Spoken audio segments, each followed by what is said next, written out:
So I don't normally talk about my personal life on here, let alone any sartorial decisions I might make, but I want to draw your attention to this jaunty yellow scarf that I found just in the kingdom of Latria. It's just perfectly nice. It's vibrant, if you will. It's fantastic, really.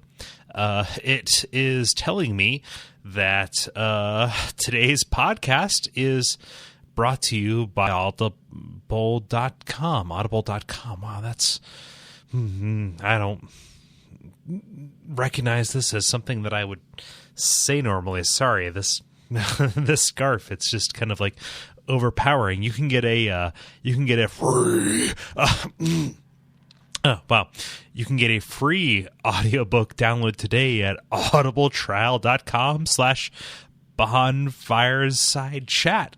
Over 100,000 titles to choose from for your iPhone, Android, Kindle, or MP3 player. Wow. Don't talk to me so much, Scarf. I know that we appreciate the listeners. I know that we want them to have all the best audio entertainment, but you really don't have to...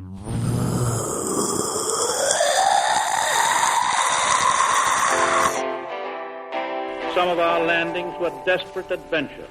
We are now prepared to meet the inevitable counterattacks with power and with confidence.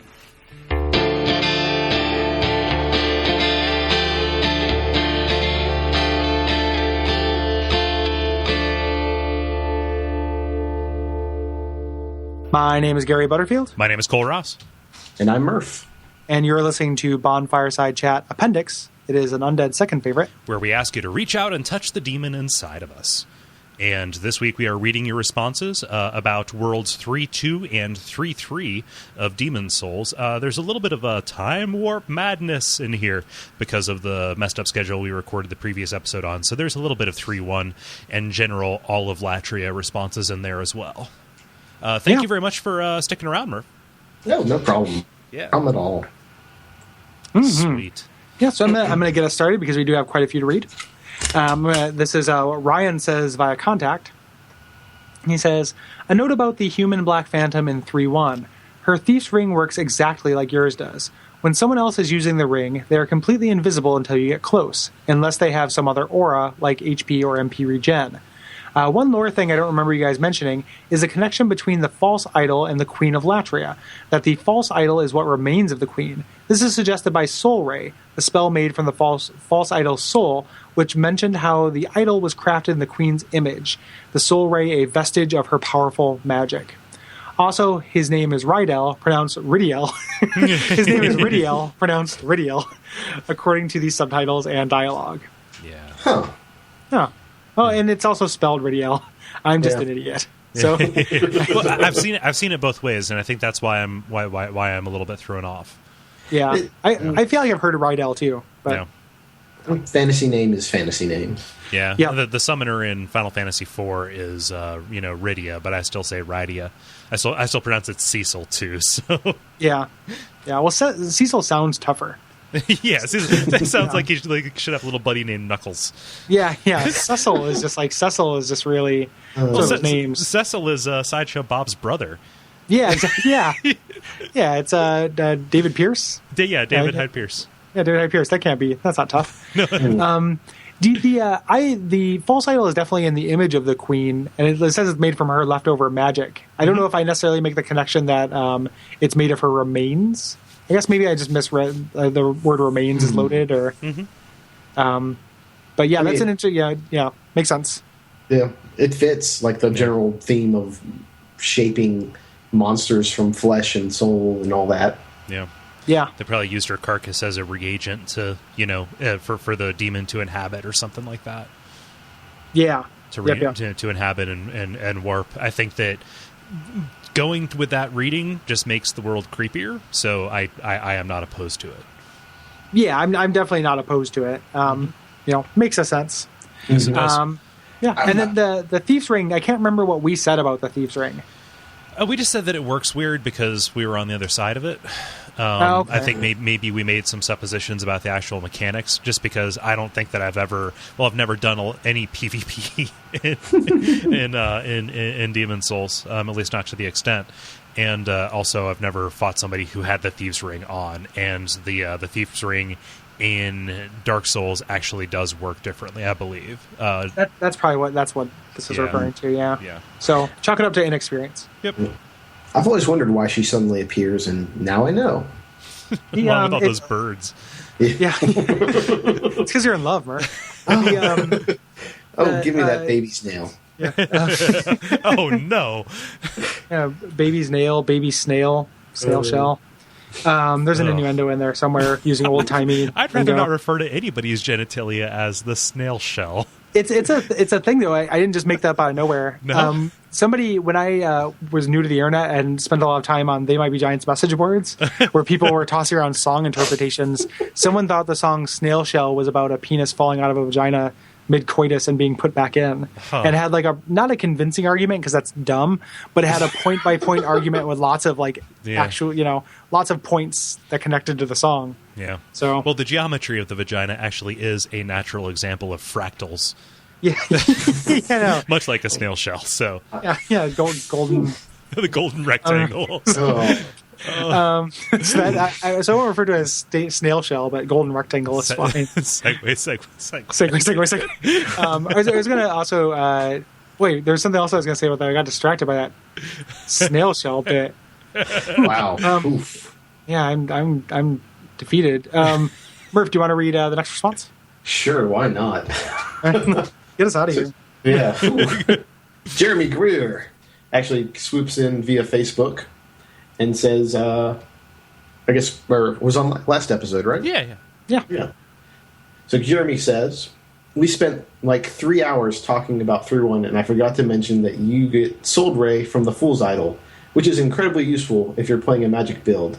I feel pretty dumb about that. And we do too. Yeah. Yep. Yeah. Super useful. We mentioned it a little bit during the episode, but we just good to point out that Jeremy is the one who actually made that correction. Yeah. So Jeremy, not ECEC on YouTube. Yep. Yeah. Cool. I'm going to move us on to the next section, which we're just called Just Funnin'. Yeah, we're just just doing some stuff before we get to the actual responses. But I'll do these first two just because the first one's short. So we've spoken at length about our friend Allison and her Lego themed or Dark Souls themed Lego art. Well, she has a Tumblr for it now, legodarksouls.tumblr.com, which you should you subscribe to and retumble at every opportunity because it's really good. Yeah, it's and we've thrown a bunch of them up on our Facebook. We love them, and I think she's going places. Like, they're really good, and I could see them blowing up and getting all viral and shit. Yeah. I think they were on the Brayden told me that they were on. It was on the front page of like the Lego Reddit, which I at first I don't mean to be dismissive of it. At first, it sounds really impressive because it's front page, and then it's the Reddit entirely devoted to Legos, and it's like, well, maybe it was a slow news day for Legos. Like, it's wonderful. It's great. I'm not diminishing the product, just the community of Redditors who love Legos. Well, yeah. Well, just if there are people who are passionate about Lego talking about it, that's yeah. It's still any publicity is good publicity. Yeah, it is just yeah. So it looks like her latest one was actually of 3-1. Yeah, she's kind of been following along with us, which is awesome. Yeah. I really like that. It's very flattering and very neat. So I love that stuff. Awesome. Moving on to the next one, Josh Grimmer via Facebook writes, I remember you guys talking about how Andre was the only character whose mouth moves when they talk, but I just noticed that if you got the old witch's ring equipped, Quillog's sister's mouth moves when she talks. This may only be after you fed her enough humanity to get to +2 Chaos Servant. Lore-wise, this can only mean one thing. Quillog's sister was at one point a blacksmith.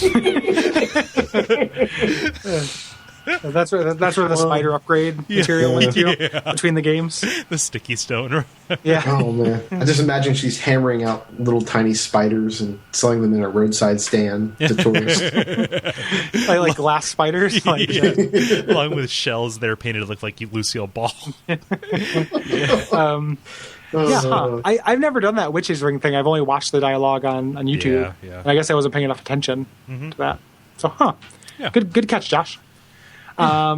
Zombie U. So this is about Zombie U? Yeah, this is about just because we're always putting out the call for Souls-like games. Yeah, somebody likes Zombie U enough that their SA Forums account name. But this is about Zombie U via Jessmaster from the Something Awful forums via contact. Says, hi guys, this comment is going back to when you were asking about other games that are similar to the Souls games, but I've been too lazy to write this up until I listened to your episode about 3-1 and you were gushing about survival horror. I agree that if it is the combat system you're looking for, then the most similar game would have to be Monster Hunter. But since no one has mentioned it so far, the only game I played that made me feel the same as playing a Souls game for the first time was Zombie U.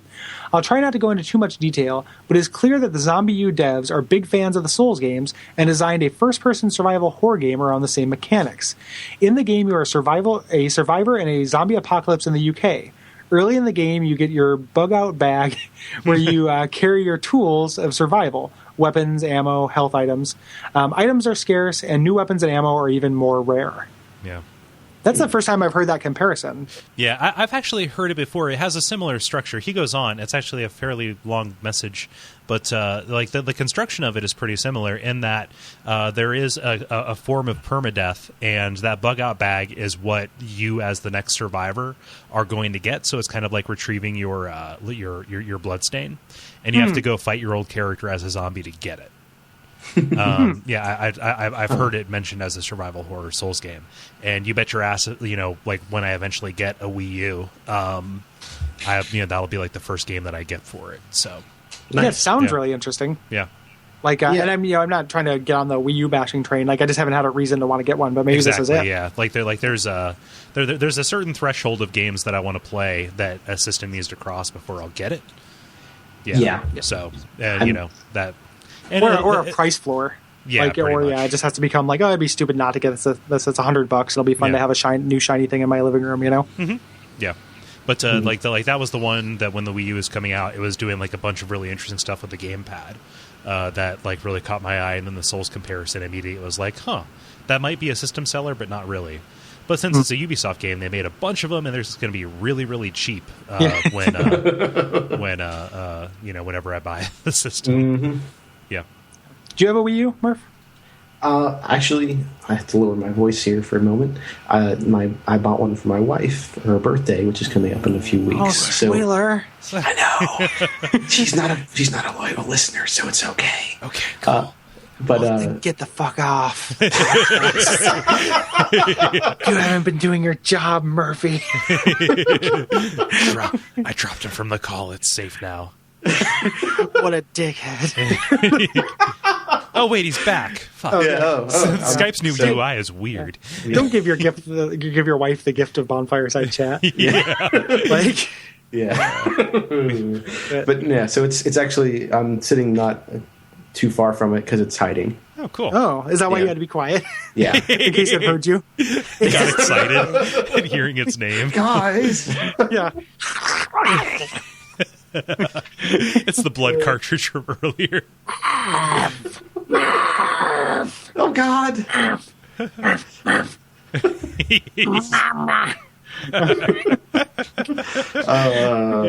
Oh, cool. Yeah, it's the Zelda edition. Ooh. Oh, that's great. Yeah, that's awesome. That's a fantastic birthday gift. Yeah, in fact, lucky lady. You might have saw me buy that in the Amazon. In fact, I did. Yeah. Yep. So there you go. Thank you. Oh, there you go. Yeah. So the creepy implication of that is I do see what people buy. Don't worry, it is entirely anonymous. So don't be afraid. I thought I knew that you did that, but how actively do you monitor it? Every day. Okay. Yeah. Oh. Just for part of my morning routine to check and see, just so I can update my my spreadsheets for the the network's accounting for the and morning? such. Oh. Yeah. No, just to... No, I know. Yeah. Murph, do you want to read Michael's? So now we are on to the responses about 3.2 and 3.3. Yep. Do you want to read Michael's? Certainly. Michael says via contact, my theory, enemies in 3.2 are actually developmental stages of the gargoyles. The prisoners are drawn upwards by the hope of the false idol and taken above where they are somehow corrupted into the man centipedes. When the time comes, the centipedes congregate into the heart, which is actually a communal sort of cocoon. In time, they leave the heart as a gargoyle. as gargoyles. The man-eaters are fully formed adult gargoyles. Yeah. Yeah, I could see that. Like that kind of carries out the life cycle thing from 3.2 as well. Yeah. Yeah, makes that sense. Yeah. See, I didn't really. I thought that the heart was a cocoon for the man centipedes. Like, that way, but yeah, that makes more sense. I guess. It would almost be if like man centipedes and gargoyles came out of the cocoon, you know, or we saw a man centipede go into the heart earlier, and then when it dropped, a gargoyle came out. This would be like more or less a slam dunk. Yeah. It could still be true though, even if it is a cocoon for the man centipedes. Like you put normal humans inside the heart. They come out as man centipedes, and eventually they just kind of, their top half burst out, and they molt. Yeah, exactly. Yeah. How creepy would it be if like this half-formed like man or gargoyle kind of just crawled out like a all pink and like Resident Evil 6? Yeah. Yeah. It would be great. Yeah. And the idea of the man-eater, so the man-eaters seem tougher to me than normal gargoyles too, though. Like I feel like there's something special about them, but I don't know what it is. I wish that there was some kind of reference to like the Royal Twins or something like that. Oh yeah, some item somewhere. Like, I mean, they're clearly a demon because they have the whole the demon soul, if you will. Yeah. So there are other demons that were once humans though, or corrupted by a different thing. Yeah. Which the majority of them are not. So that is a perfectly valid supposition. Yeah, that they could be. I always thought that and the other thing too, and we didn't really talk about this. Now when we're talking about the ecology, the video game Talking Head gentleman brings up like where do the mind flayers fit into this?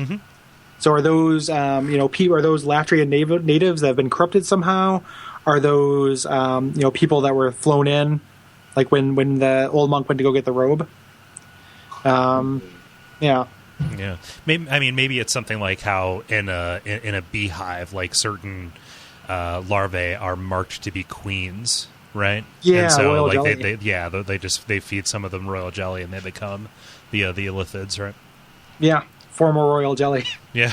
New from the Nexus Eatery. Once royal jelly. Yeah. Yeah. So do you want to tag team this one, Cole?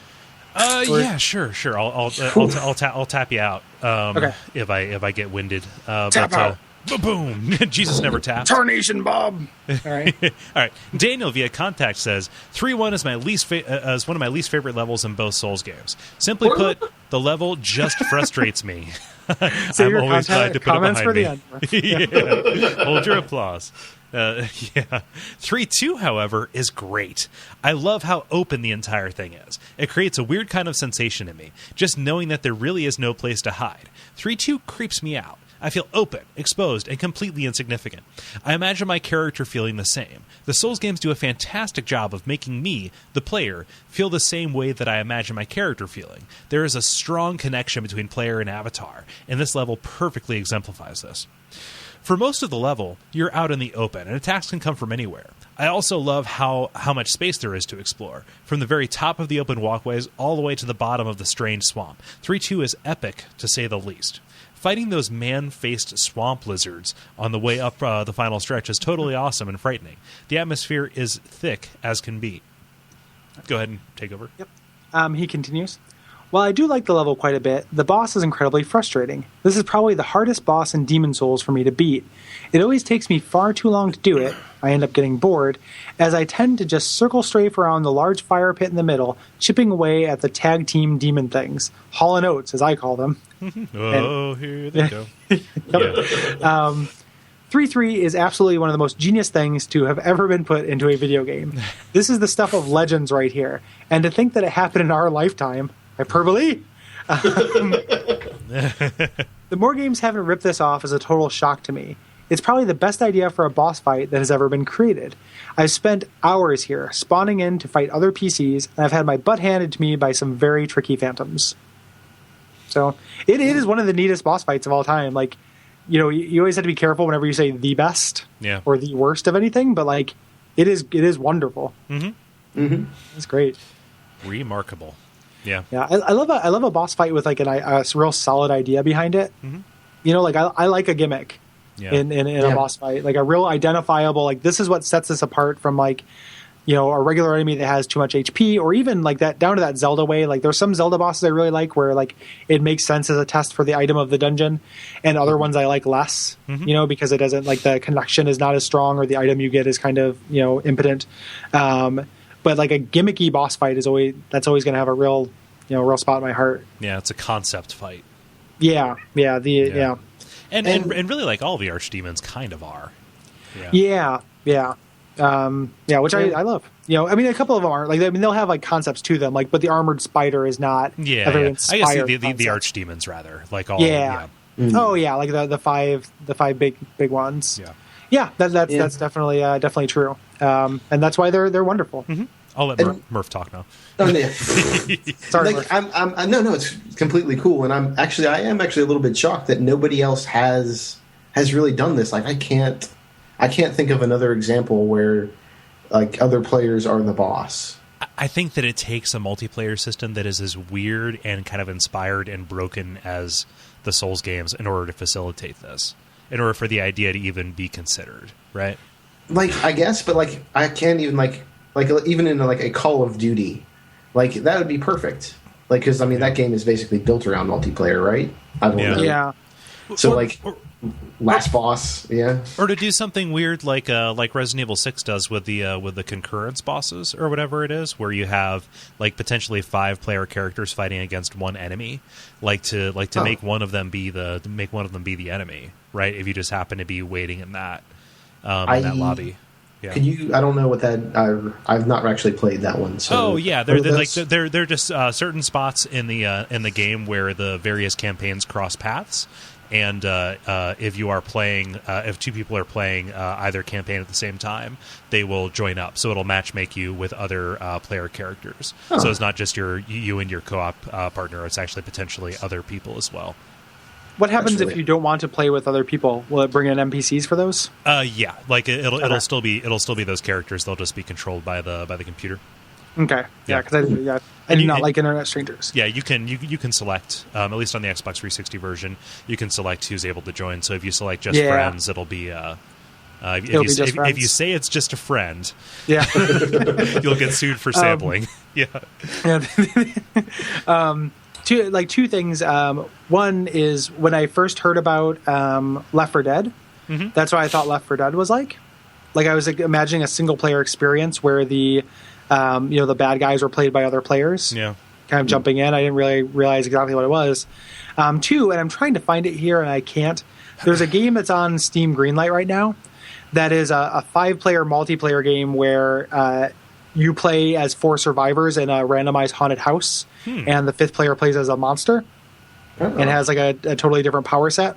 Yeah, and you just kind of go round by round, people taking turns being the monster, which is probably the closest kind of thing. Because most, like when you say no other game has done it, like no other game really could do it. There has to be it would be like a boring lobby situation, and it would stand out. Like the game needs to be built around it. Yeah. Yeah, like I do love me some asymmetrical multiplayer. Like, me too. Yeah, just because the notion of balance is completely fucked, and it is destroying everything in this world.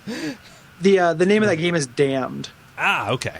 So that looks like one to watch. It's funny though too because it's a randomized haunted house, and right on the very first page on Steam when you look up the screenshots, there's like a room that's like a desk, like a office kind of room where there's just a piano laying like non-perpendicularly to the wall in the middle of the floor, and I'm like, is it randomized to that degree? Like that's however, speaking of randomized horror games, have you seen Eldritch, Gary? Yeah. I'm way excited. Yeah. Is that the Minecraft one? Yeah. It's the Minecraft desk generated. Minecraft by Lovecraft by roguelike, by Binding of Isaac. So, like a love letter from a gun straight to our hearts. Yeah, very very excited about that. Yeah. Speaking of Steam Greenlight, to just take us further off the path, have you seen Claire? Claire. Yeah. When you get a chance, take a look of that. Yeah, I've got Steam up right now as I am trying to remind myself to download the Stanley Parable after I. That's another thing I need to do. But yeah, Claire looks. I think it looks real good. It looks like It's reminding me a little of is it Last Survivor? Oh, Lone Survivor? Yeah. It looks a little bit like that. Huh. Yeah, we'll put a link to it in the show notes regardless. But Yeah. It didn't get, not in the most recent, but the last, because there was a bunch of stuff greenlit today, I think, and then so I think it was in the thing before that. Yeah, you know what? Yeah. So for fans of these horror game discussions, like by the time this comes out, I will have launched Hexcrank. By this weekend, eh? Well, the weekend after this. You're right. Hopefully this weekend. I would like to do that at some point here. But yeah, it'll be a blog / multimedia experiment, which is a complete exploration, or hopes to be a complete exploration of survival horror and horror themed games in general. So check it out. Ooh, nice. Yeah. Yep. So. Yeah, we wandered off the path there, but I am very happy that I know about this Claire game because it looks sweet. I didn't see it when I just put Claire into the search, but I'll find it. If you Google for it, it shows up on the Greenlight page. So, yeah, this is Lone Survivor as fuck, and that is not a bad thing at all. I fucking love that game so goddamn much. Sorry. Yeah. So, whose turn is it to read a thing? It might be Murph's because you finished up. It is Murph's. So Nick, frequent contributor Nick via contact. 3-3. That stage that holds a lot of McMemories. At the play place with my 6-piece nugget. Let's try that again. Yeah. I'm keeping it in. I'm keeping it in because it's entertaining, so don't worry. 3-3. That stage that holds a lot of memories for me. I still distinctly remember building my first character around that boss fight when I was figuring out how being summoned as the boss works, just to ruin people's day. Oh, man. This sounds like someone you fought. Tower Knight Shield, Scraping Spear, Baby's Nail, and Wrath of God. I didn't win all my fights, and even with some planning, even with some planning, my character stats were still god awful, being my first time and all. Oh wow! But everybody got plagued, and most of the time they left with a broken shield. As shameful as it is for me to admit, though, playing as the challenger didn't net me the same success I would get as the boss, as people had some crazy good builds, and I had to beat it offline. Whoa! Oh man! Yeah. Who? For shame. Regain your honor, Nick. Yeah. Mm-hmm. Yeah. I can't imagine making my first character a gimmick build for one encounter that doesn't work. That's interesting. You were made for this, to come upon it for the first time and not be there's a lot of Souls stuff that I see, now that I know that this is what I'm going to be dedicating the rest of my life to. I come to the thing and I'm like, I'm going to come back and later do this. I need to concentrate on this thing I'm choosing now to get the full experience. I know I'm going to play this again. So when I play Dark Souls 2, whenever they introduce cryomancy or whatever those cool looking ice things that people are doing I'll just I might not get them the first time around, but I'm I know I'll do a build around this, so let's just not dabble. Let's just go whole hog. And this is fairly late in the game, and you're just being well, I need to make a guy for this. Yeah. So. Yeah. Mm-hmm. I mean, if you're going to play one encounter, over and over again. Yeah. Let's see here. Levi, via the contact forum, says, 3-2 took me forever to figure out. I spent hours wandering around with no idea where I was going. I did find Yurt and freed him, even though he is obviously a shady bro. I hopped into one of the cages and it took me down to a more defiled valley than the Valley of Defilement. This area equally confused me and terrified me. Is there any reason lore-wise that this area looks like the Valley of Defilement? Seems like a strange design choice to make two areas so similar. After mustering my courage, I navigated the rickety catwalks, dispatched 2 red phantoms, and made it to a fog wall. Maneater is where I stopped playing Demon's Souls. I completed every other area in the game in its entirety, but Maneater made me rage quit. I tried a couple of times, but sadly, the long run-up and the relentless, staggering attacks of the Maneater made me say, well, fuck this. And I went back to playing Dark Souls. Oh, Oh. Come back, Levi. Yeah. Did you hear us say how good the next thing is? Yeah. Come back to your papa. Yeah. Yeah. Oh, well. So I don't know why. Like, I mean, are they similar aside from having waist deep effluvium or whatever? No, I never thought saw that too much because people live in the Valley of Defilement. Yeah. That's the same thing I thought about Blighttown, where it's like this is a residence kind of thing, to a degree. This just seems like I don't know, the waste from essentially a factory, which is what it is. This is the gross playground behind the plastics factory. It is not a place where people live. It's not for poor people. Yeah. I mean, if I could posit, maybe the Valley of Defilement is where everybody who could get out of Latria ended up. It's like a refugee situation. Yeah, Latria is pretty shitty, but at least we're not being turned into demons instead of just now we're kind of hook-nosed plague demons. Yeah. Yeah. Yeah. Yeah, maybe. I mean, there's the part of the problem. I was thinking earlier today about how the fact that the worlds are so disconnected in Demon Souls, it kind of has these unforeseen consequences. Mm-hmm. Even though you have this kind of hub and you can get to them all, similar to how you can get to them all from Firelink, the fact that we have no sense of them and even in relation to each other means that that kind of conjecture is difficult, because who knows where this is in relation to Latria. Yeah, you can make suppositions okay, Valley Defilement probably downhill of everything. Stone Fang probably actually pretty high up because it's in the side of a mountain. I could picture Latria being similarly poised to Boletaria itself, and the Shrine of Storms. We know it's in an ocean, it's an actual island, right? Right. Yeah. Right. But where it is, who knows, Yeah. And at some point, because there isn't any information there, I don't see too much value in supposing their spatial relation. Mm-hmm. It's something that was intentionally left out. No, I guess not intentionally, they wanted to confuse the relationship between them, but it was something intentionally not left in. Yeah. So the developers didn't consider it to be that important, so I'm not going to spend too much time conjecturing on it. Yeah. So, no. Yeah. Ben says, via contact, I thought that the Tower of Latria would be a great chance to bring up an influence on Demon Souls that I think goes often unremarked. While Berserk and the works of Lovecraft seem to pop up as a lot as references, I rarely hear folks mention Michael Moorcock's Elric series. Characterized by broken, abandoned settings propelled by madmen, a pair of cursed twin swords, Stormbringer and Mournblade in the Elric stories to Demon Souls, Soulbrand, and Demonbrand, and featuring philosophically opposing kingdoms, sorcery versus steel. I think you could make a good argument for the director of Demon Souls being a fan of the Elric saga, or maybe he just drew from the same mythological wellspring. Latria's Prison of Hope not only reminded me instantly of first edition D&D in the same way that Sen's Fortress does, it also reminds me of the kingdom of wizardry and corruption that so often feature in the Eldritch story, Kingdoms of Wizardry. Mm-hmm. Yeah, interesting.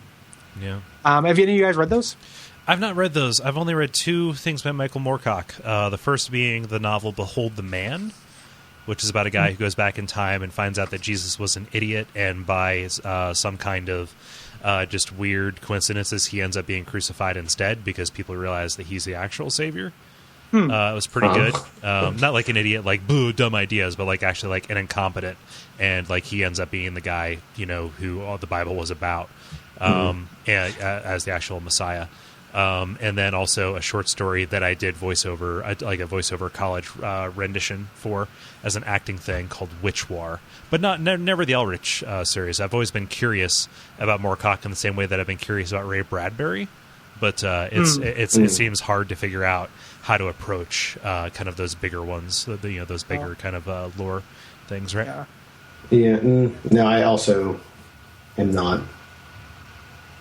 Yeah, well, Bradbury is digestible. Yeah, Moorcock isn't the Elric series? Aren't they 1,000 volumes of 7 billion pages each? A little bit. I think the Wheel of Time thing is that the same guy? No, that's different. Okay. I think that's Jordan something.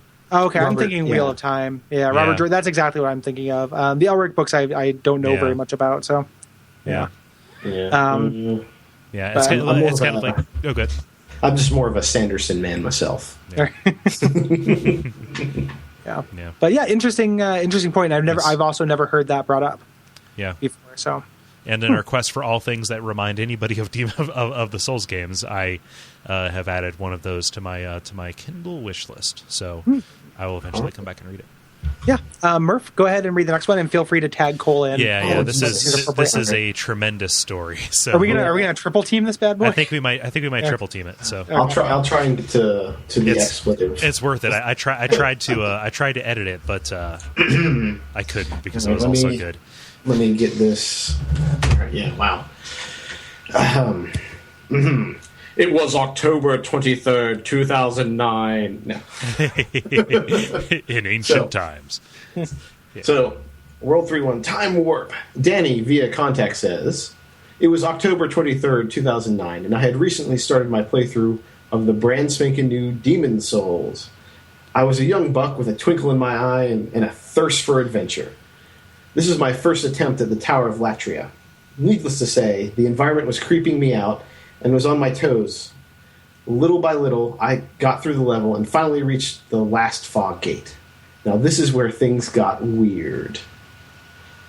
As I walked into the Fool's Idol fight, I heard a loud rumble.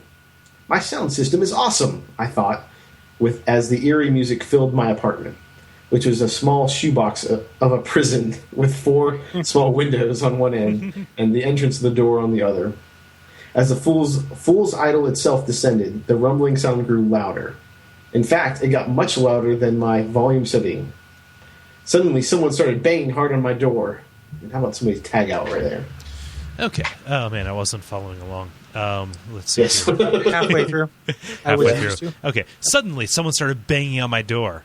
I was used to this, and sometimes my landlord brought his grandchildren over, and they would often hit the door with a ball or something. But no, this was different. It was too loud, too long, and too late on a school day. Suddenly, I noticed the windows were banging as well. All 4, along with my door, as the Fool's Idol descended upon me. I crapped myself. No! I crapped myself. I'm writing this from beyond the grave. He's in soul form now. Yeah. So.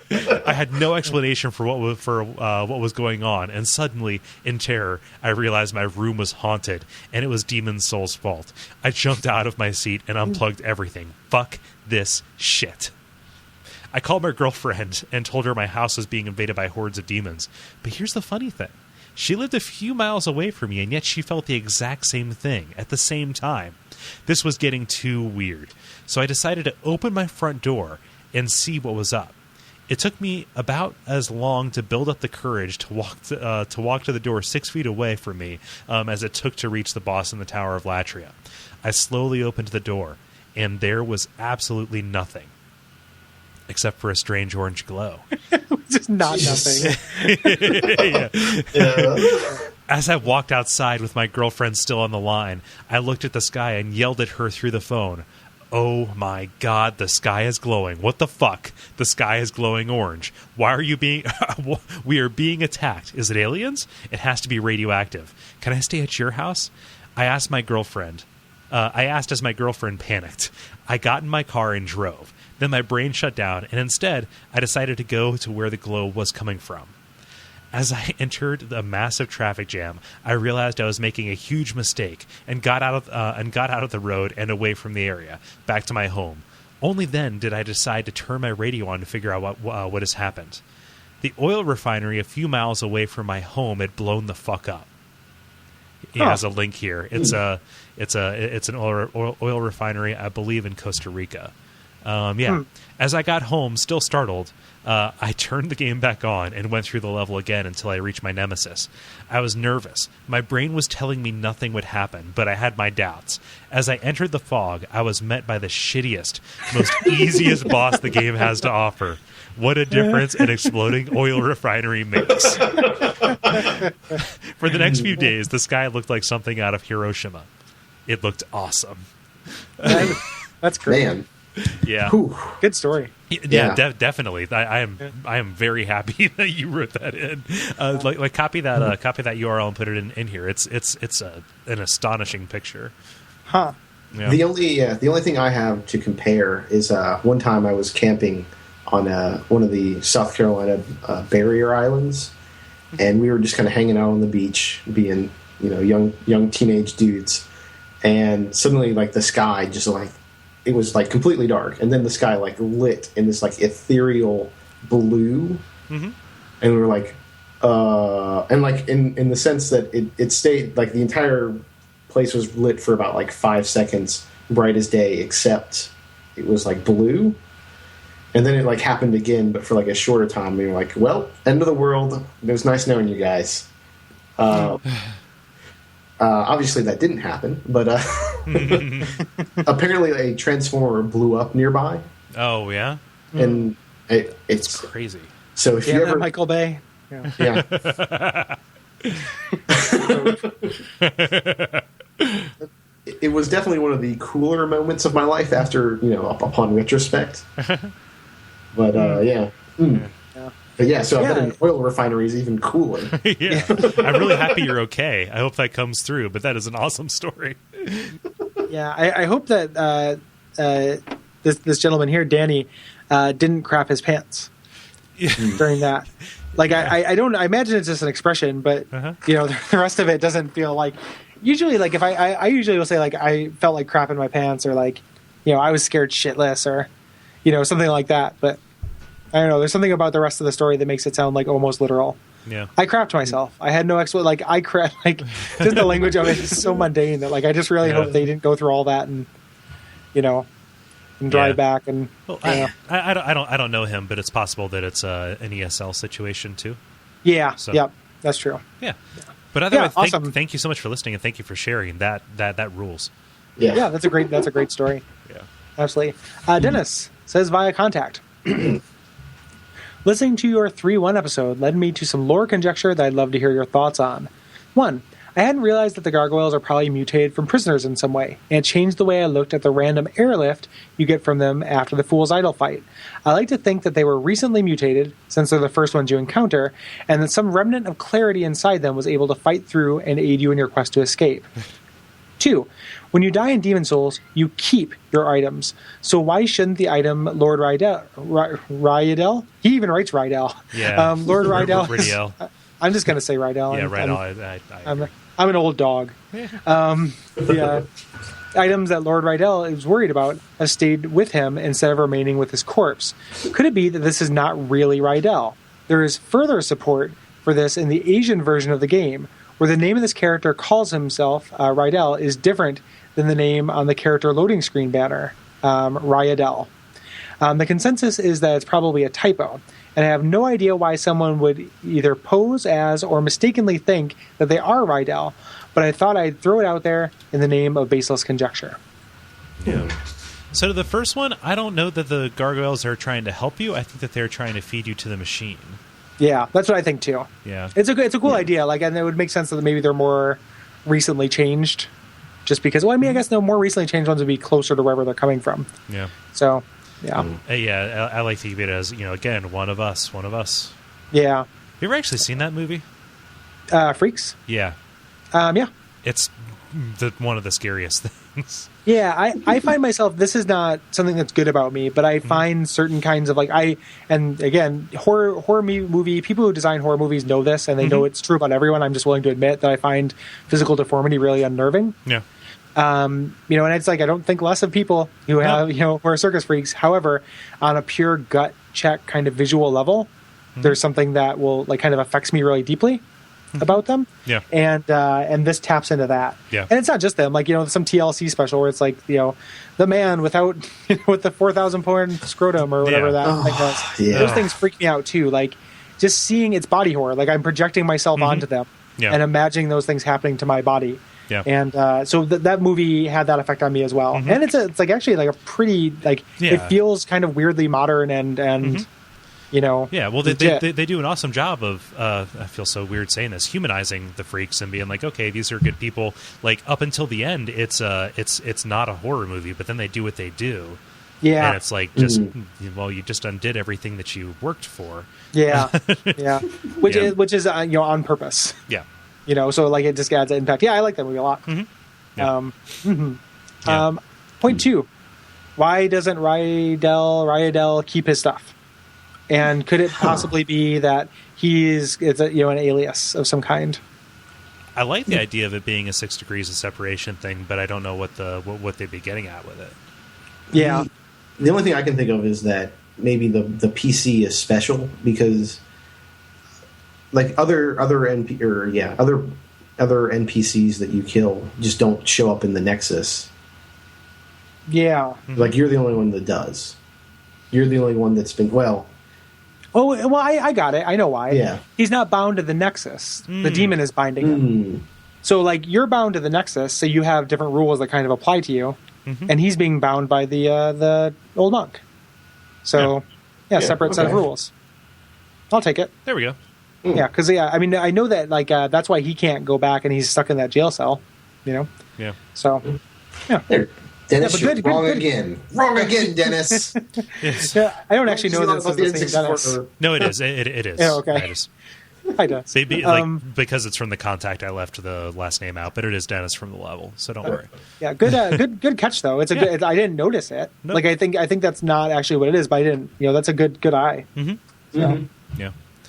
So we really should triple team Take's thing here. Oh, okay. Oh, yeah. Lord. Oh, okay. Yeah, and this is our last one. So yeah. Wow. Yep. Okay. Yeah. This is. Do you want to get through 2 paragraphs? We'll each do 2 paragraphs. Yeah, let's each do 2. Okay. Am I up here? All right. Okay. So Take says via contact, Lord Rydell is also known as Little Allant, as noted on his clever rat's ring. Because of this, people think he's the younger brother of King Allant. It should also be noted that the Ostrava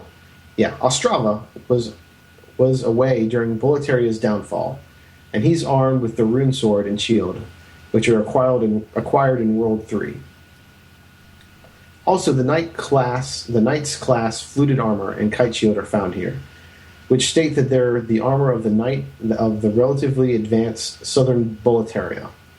The royalty gear and thief gear is also found in Latria. Might it be fair to say that these 3 classes have their origins in Latria? Probably. Yeah, definitely I imagine the Royals. Yeah. Mm-hmm. Yeah.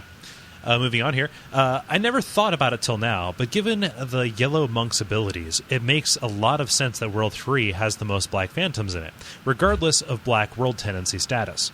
Come to think of it, it seems like a lot of the unnamed Black Phantom stories can be figured out by looking at where they died. Like the baby nail Black Phantom in this world was obviously killed by the Fool's Idol, since you can find her corpse. And so her vengeful spirit was captured by the Yellow Monk and forced to guard the Fool's Idol, which killed her in the first place. This level is such great nightmare fuel. I always try to buy something from the Royal Mistress, since she seems nice and I feel sorry for her. But then you think about the other merchants in the game, the Dredgeling, the filthy man and woman, Blige and the grave robber, rather, Patches. Then you go, wait a minute. Yeah. We have story reasons why she won't move to 3-2 the way other merchants do, but she also doesn't retreat to the Nexus either. I think someone mentioned it on the show, but if you look at the skin under her mask, she's pretty hideously deformed. So while she may not have her wits about her now, while she may have her wits about her now, she does seem like she's on the verge of hollowing. I think one of her dialogue options mentioned needing souls to stay sane. I think she also has some marks on her arms and neck where she was once shackled. There's also all the corpses in her cell. I mean, where did she get all that gear? I doubt they let her keep it when she got locked up. Maybe she got free and killed all those people. We're all looters, so who am I to judge, right? Still, it's just speculation on my part. Huh, a lot to unpack there. Yeah. Take is our resident lore minutia kind of guy. So thank you very much for another thoughtful response, Take. Yeah, thank you, Take. Yeah.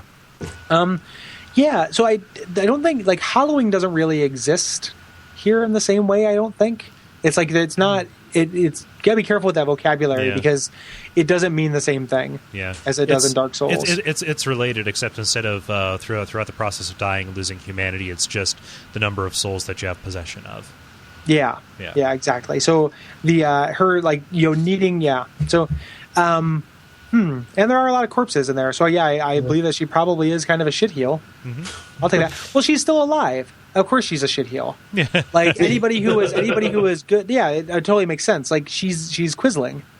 She sold somebody out in order for this meager life that she has. You know, that makes sense. Like, she was once, the rest of the royal family or the good people, stood up to him, and she didn't. Yeah. And this is what she gets. Yeah. There's also the notion that if there is an archdemon who can mess with the rules of where souls go, and who's allowed to leave where in the binding, it would probably be the yellow the yellow cloth or the old monk, whatever. Yeah. So yeah, there might be some kind of outside force that is keeping her here, or right. where she is, right? Yeah. Oh yeah. And where would she move? Yeah. Like there. Like, don't go to the fucking monster factory. And this could be speculation on my part, and maybe this could be the sort of like a prison situation where you just kind of, there's a tax, and like, hey, you better give me your souls this week, or up the tower you go. And oh yeah, she's just like the big she's the shark in the pond. Yeah, maybe because just because she has her wits about her, and she's not in prison. Yeah, who knows? But I think that, like, what we probably all agree is that she's not not an upstanding person. Something in the Souls games isn't what it seems. Yeah, yeah. Like, she's not. Yeah, like, there's always in the Souls games you look for that, like, those couple, like, points of light, those, like, really sympathetic characters, and this is not one of them. It's a classic merchant. Merchants in Souls games tend to be real shitheads. Yeah, I'm with you. Yeah. And good point. Yeah, and great point about there being all the Black Phantoms, and the baby Nail, her corpse being behind the altar in the church, and well observed as always. Yes. And that wraps it up. Yeah. So if you have comments, there's still time. If you have comments about Shrine of Storms 4.1, please send them to duckfeed.tv/contact. We'd love to hear it. And if you have any corrections for us from this episode, because we fuck things up all the time, please send them our way. Yeah. Murph, tell us and the listeners a little bit about where you can be found. Well, I'm on the Dork Knight podcast. We're on iTunes. We're on Facebook. We're on Twitter.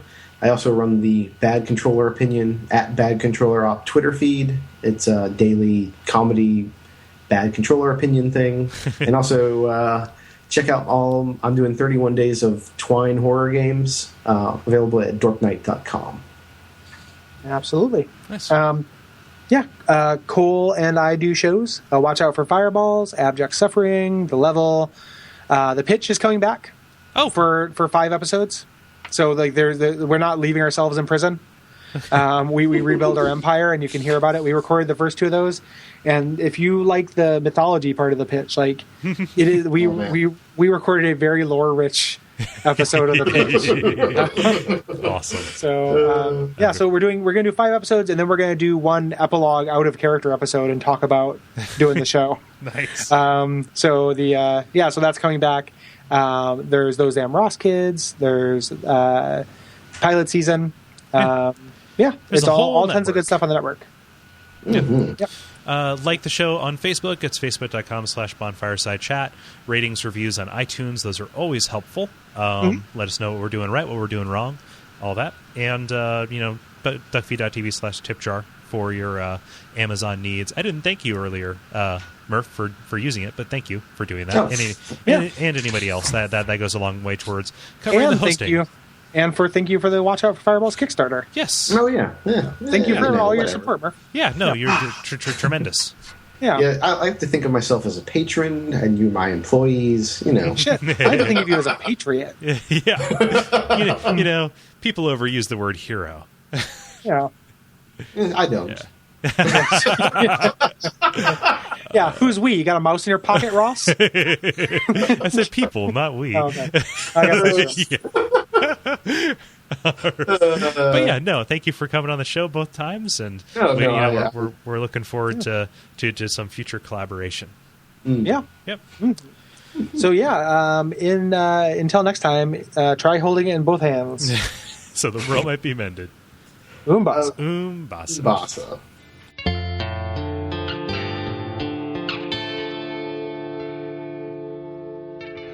And we all pray that we will have far more soon.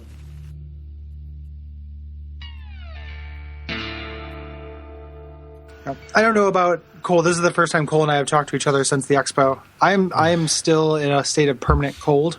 Yeah. I haven't gotten over that, so forgive me if I'm low energy at all. But I'm still got some throat and cough stuff that's like strip jamming independent.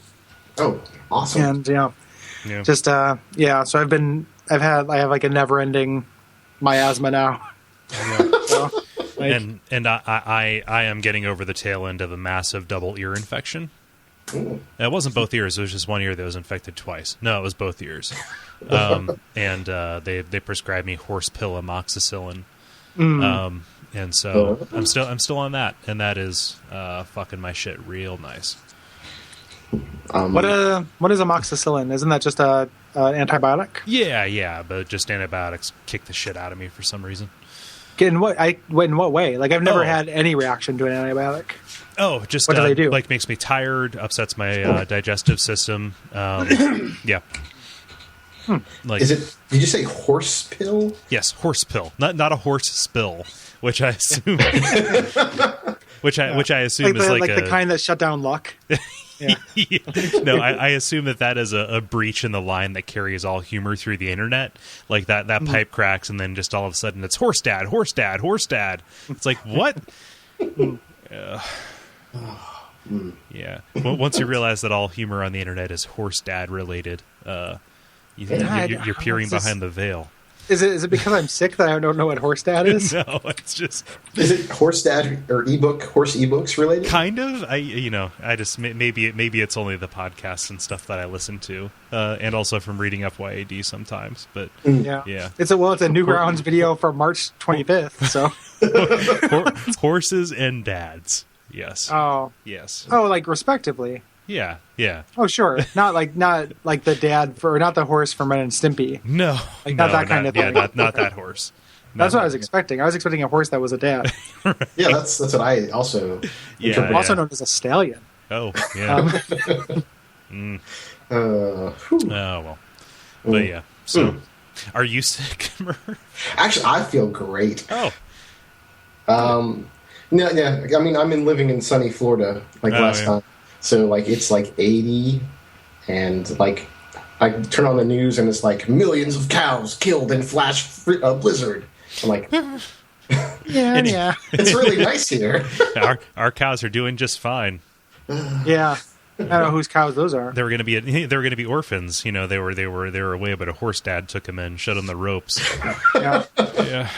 You know, let's all appreciate those horse dads and what they've done for us through the years. Yeah. Done to us or for us?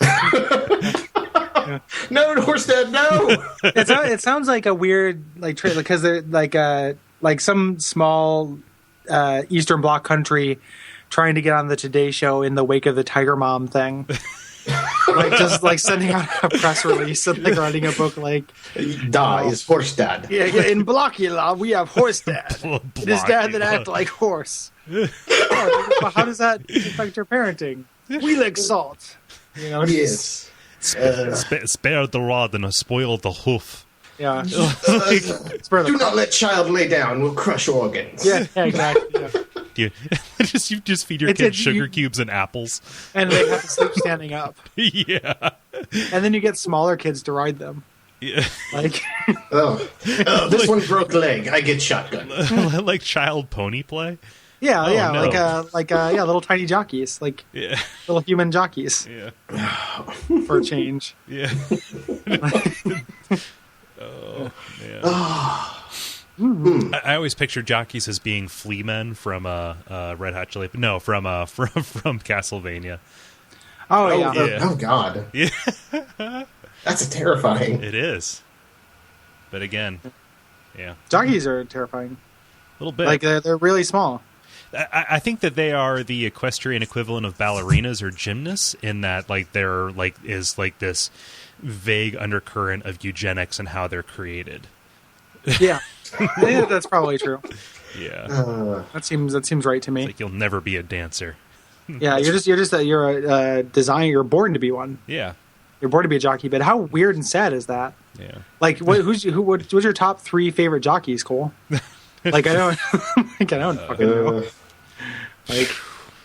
I mean, yeah, the horse gets a bunch of recognition, but yeah, exactly. Well, and you're kind of participating in a real kind of cruelty industry. Well, yeah. You know. I mean, Yeah. I can I can name at least 5 of my favorite matadors, but Yeah. On the plus Well. side, all the horse books you can handle. Am I right, guys? Hey. high five. I'm just imagining there being like a groupie scene for jockeys. Like of smaller, like even smaller ladies. Oh no, they're like Matryoshka dolls. They're smuggled in the regular size ladies. Yeah, 10 and 1 ladies is a jockey groupie. You know, I think I bought one of those from a kiosk at the mall. I Yeah. thought it was going to play a bunch of variants on Tetris, but it was just a bunch of jockey groupies. I just thought it was an analog version of stacking. They put on. Definitely not. Yeah. But we got to be on Retronauts, which was real fun. Yeah. I've not actually. I haven't listened to Retronauts yet. Like Ever or ever, yeah. okay. Like I literally just got on the video game hot dog train Yeah, like a month ago. that's a good train to be on. So yeah, I'm slowly working through the backlog because I'm insane. Yeah. And episode 70, getting there. Yeah. That's about where I am on my going back through the backlog thing. Just listening to every episode again. You know. They're good men. Yes. Good men and thorough. Good The men. thing is, like, I had the opportunity to meet them if I had known about them. Yeah? 2 years, because they used to go to Dragon Con, and I always used to go to Dragon Con, but I didn't know who those guys were. Yeah. What's this booth with the shitty drawings on it? No care. Those dudes look nice, but blah. Yeah. Yeah. Well, No. like I mean, you don't just go up to guys who look nice. like if you're poking a hole in Murph's thing based on like Yeah, no. like I'm you just- missed an opportunity to talk to some dudes who look nice. Like I'm not poking. It's a joke. yeah, I'm joking yeah. some holes in his thing. and joking some holes in his Yeah. Dragon Con. No, you have no reason to That's go not- up to them about a game that you don't play. But yeah, Yeah, they're pretty nice dudes. no reason whatsoever. Yeah, they're great. I love them.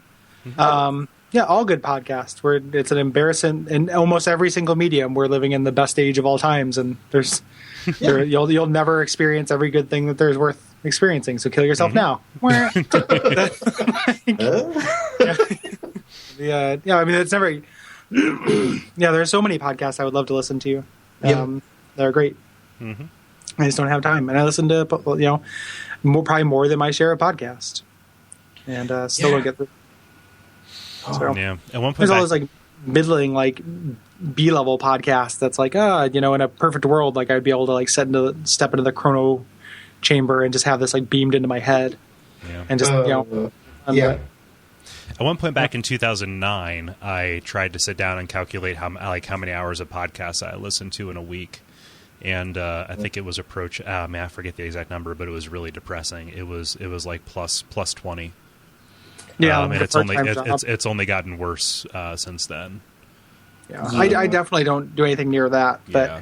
it's still a lot and not as many as I would like. Yeah, I kind of because I listen to talk radio at work because I work in a place where I can't bring my phone in, but I count those as podcasts. So I'm pushing 60 hours of podcasts a week. Yeah. The Joffrey Geodude levels of Yes. podcasting. Yes, the Geo-Law tier. Man, He's an Uber. Yeah. He's what we in the radio business call a chronic. A heavy user. Yeah, a dank listener. Yeah, he's a tasty listener. Yeah. look at that size of the headphones on that Yeah, one. we like to call them tasty ears in the podcast business. You get a pair of tasty ears. Yeah. They tell another couple tasty ears with their luscious lips, and then you got tasty of the ears and lips, and Yeah. His kind bud. yeah, his kind bud. I think I'm running out of pot references, so I'll quickly take my... Oh, we're talking about pot. I I referenced the chronic. I gotta go. I can't be associated. Okay, I can't be in this. Oh, I need an adult. Bonfire Side Chat will get you high. Yeah. Step into the hot box. Yeah, for people who have never met us, bonfires chat will get you high. People will bet us know that's dumb bullshit. You guys want some full moon grab?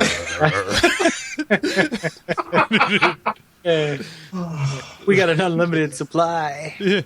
It skews our difficulty curve, if you know what I mean. Yeah. So I went up to my dealer, the Blue Eyes Knight, and stabbed him in the back, and then I got my stash. Yeah. Yeah. No, he's just the container. Like, you have to you kill the mule and cut him open for your delicious reward. You're pulling that out of his butt hole, is what Cole's saying. Yeah. Yep. He's holding in his butt. Yeah. I've been doing a Breaking Bad rewatch, and I watched the one where Jesse has the meth parents, and they have drugs in their butt, and Jesse has no hesitation about like touching those bags of drugs that were like just immediately in the worst, grossest people's butts. Yeah. Like I was just like, there's no hesitation. He's just like, get it out of your butt, and then they do it, and he's just kind of like holding it up, and he's like, what is this? You know, and just rubbing it with his fingers and like. You know? Goes away and eats some chicken wings. Yeah, like, come on, man. Yeah, he's got a bug condom on each thing. Yeah, and then he eats the bugs. He eats some chicken wings with a side of Cheetos. Yeah, Jesus, Jesse. Come on, man, get your life together. Yeah, I know you're 6 episodes away from being sober, but come on. Yeah. Well, I think that's the rock bottom moment. I don't feel like it's. I feel like him licking, that weird meth witches. I don't know. Like I can also imagine, like, can you imagine people who have that kind of meth witchness? Like on one end, I want to think of them sweating a lot, but on the other end, I can think of them just like never sweating, and their skin just being this, husk like mummy skin. Yeah, like made out of like old wax. Yeah, like touching it, it's like touching a sponge with tissue paper around it. Yeah. Like. Just like a dry sponge with tissue paper around it. And like, there might not be that much butt going on that drug. I kind of wonder what the casting calls for extras on that show looked like, honestly. You know about the, there's that talent agency in Hollywood called Ugly. Yeah. That's just, if you're hideous and live in Hollywood, you can get like a job because they need extras and shit who look nasty. Oh. Yeah. Well, they go ahead. No, I was just going to say like that one episode where I guess he goes to the meth house. It's really early where they stole the ATM. That's what we're talking about. Yeah. I'm not that's like the closest to a goblin in real life. Yeah, she's terrifying. Yeah, like I'm like, oh my man, where did they get that goblin? Don't call me Skank. Yeah, don't call me Skank. Yeah. She's scary in that one, but in the one before when she robs Skinny Pete, like the last shot of the episode is her like laughing as the guy holds the knife on her, and the shot goes on for easily 10 seconds longer than it needs to, with just her cackling. It's really weird. Like they got whoever did the makeup for Amy Sedaris in Strangers with Candy to like do the Charizard version of that. Yeah. Like, okay. God, like that is that show has a fantastic makeup. Oh yeah. Both Breaking Bad and Strangers with Candy. Wendy, the prostitute who Jesse shacks up with and blah blah blah, had that awesome intro about her. She's like a marathon runner. That's why she's so like skinny. And they did like crazy makeup on her. If you see her outside of her makeup, it's shocking actually. But like there was that story about her, they were shooting for that and that to keep the cameras out or something, and like somebody came up and actually propositioned her for like prostitution. Well, not realizing they were driving onto a hot set. Yeah. Well. Yeah. Oh, fun. Yeah. Have you seen the someone did a cookie clicker or a Breaking Bad version of Cookie Clicker? Yeah, that's running on my work computer right now. I'm not kidding. I'm going to go in tomorrow and get all the stuff. Nice. It's slightly like it's so good if you can't, like, it's a terrible game, but if you're at work and you just want to have something like, running in the background while you actually do work, it kind of works. It's actually, and it's funny too because it's actually better than Cookie Clicker. Like there actually is like a mechanic to it, where you have to kind of try to even out your supply and demand. Or not your supply, like your production and your ability to sell it. And like they're kind of designed to never quite even out. So you always have something to... Well, you just build a world with meth? Yeah, well, yeah, you always have something to work for. So like the idea is that like, the goal is not always just like more. It's sometimes like, oh shit, like I have all this product going to waste because I can't sell it, or I'm not making enough product to like I'm losing money because I don't. So it's actually kind of like a clever twist on that really, really dumb formula. So. Cool. Blah blah blah. What am I looking at here? So, are we ready to go ahead and get started? Yeah, I'm good. Cool. I'm done talking about drugs. Yeah. Unless you guys want to talk about crocodile. Ooh. You know what? I'm tired. Everybody should stop posting images of people with crocodile Jesus arms. Christ. Like, Yeah. What? Oh, I thought. Okay, I imagined actual crocodiles like snapping. oh yeah, it's like like, memes oh, of crocodiles, like Ninja Turtles villains. yeah, or Spider-Man villains too, kind of. Yeah. This is a lizard, maybe kind of a crocodile. Batman, I guess Killer Croc would be the more accurate one. Yeah, Leatherhead works too. I'd say Ninja Turtles and Batman. Yeah, Maybe G.I. Joe. Wasn't there a guy with snake arms? He had snake arms. I know there you're were right. snake eyes. No, there is a guy with snake arms in the weird later episodes where Cobra was revealed to actually have to do with snakes. Yeah, and there's a He-Man that happened in He-Man too. Yeah. I had a action figure of the He-Man one. You pressed a button on its back, and like the neck would extend, and if you were holding it too close to the face, it would poke you in the eye. Like, what's in there? Yeah. Doing? Did you guys? This Being might a be, child, Gary. Being a child. Did you guys ever have the? They were like wood, fire, and water, and they had like a little hologram that would be revealed if you scratched it. Yeah, Battle like, Beasts. Yes, there's a battle. I had a battle beast with snake arms, and he was. Oh a yeah. Yeah. I need all of those. You just said there's new ones now. You just said really? like yeah. When you're gonna say you had one with snake arms, the first couple times you said it sounded like you were about to say they're making a documentary. Like they've got a doc, and I was like, oh, they've got a documentary about Battle Beast? That would be amazing. Weird. Yeah, that'd be weird. Those toys rule though. Like those guys are great. They're Transformers characters. They're in Transformers. Yeah, it's the same world as Transformers. The Transformers came to a planet with the Battle Beasts on them at some point. Well, Battle Beast trivia there. I'm a big toy geek, so. Is that separate from Beast Wars? Yeah. Okay. Yeah, Beast Wars are just why cars? Why not animals? I don't care. Yeah. Pitch it. Like, make it. Like, if I got a pitch for you. Animals? Okay, do it. Print. We're good. Yeah, print. Yep. Yeah. Terrible CG. Go. Yeah, I can't stand the fucking Beast Wars. They look so stupid. I remember it being looking good to my middle school self, and then it came on Netflix. I think a couple months ago. I was like, oh, let's take a. Oh my god, my eyes. Yeah. It's a. I know that's when CG was just impressive. So you'd watch those Magic Eye videos and shit. But when around that came out, and that's why kids there's all of my younger friends in Portland all have this weird affection for Reboot. Yeah. But I don't understand. It's it looks like such trash. There's never been a worse looking cartoon, you idiots. I had my Reboot days on Toonami. Yeah, it looks so bad. Oh yeah. Now. There's just it's like the Donkey Kong Country of cartoons. It's flashy and new, but it has no style and it's trash. I was like, well, the later ones are still trash. So I guess I didn't watch. It had this weird tonal shift after the first season that was whoa, After they went on the internet filled with Cthulhu-esque horrors. Exactly, yeah. It turned into this weird horror cartoon, and to my mind back then, it was I had no idea what to expect with this. I can get behind a horror cartoon. I wish it was more of a cartoon though. I can't look at those characters. They just look bad. A time and place. Yeah.